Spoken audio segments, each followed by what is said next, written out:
The cosmos' annual gift to sky watchers, the Geminids meteor shower, will peak on December 13th to 14th this year.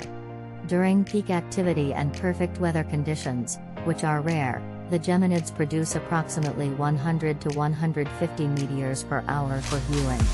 However, this year a waning gibbous moon will make it harder to view most of the shower, resulting in only 30 to 40 visible meteors per hour at the peak in the northern hemisphere, depending on sky conditions.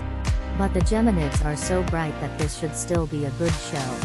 Bill Cook, lead of NASA's Meteoroid Environments Office at Marshall Space Flight Center in Huntsville, Alabama, suggests sitting in the shade of a house or tree while also maintaining a view of the open sky to alleviate moonlight interference.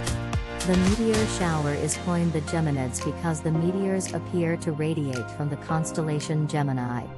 According to Cook, meteors close to the radiant have very short trails and are easily missed, so observers should avoid looking at that constellation.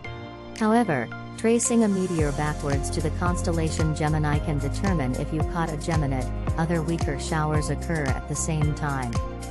Gemini does not appear very high above the horizon in the southern hemisphere, resulting in viewers only seeing approximately 25% of the rate seen in the northern hemisphere, which is between 7 to 10 meteors per hour.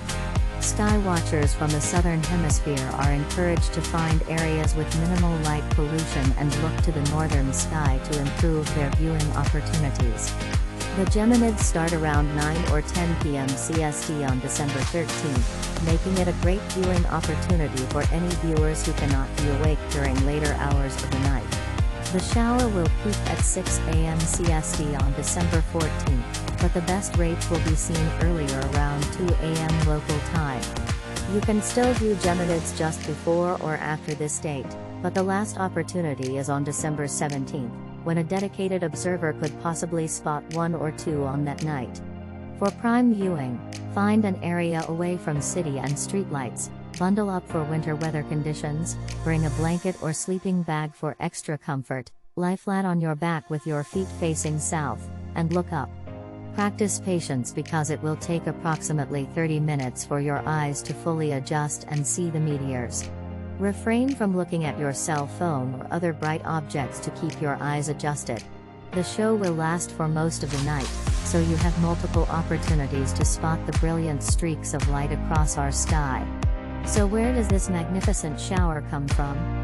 Meteors are fragments and particles that burn up as they enter Earth's atmosphere at high speed, and they usually originate from comets.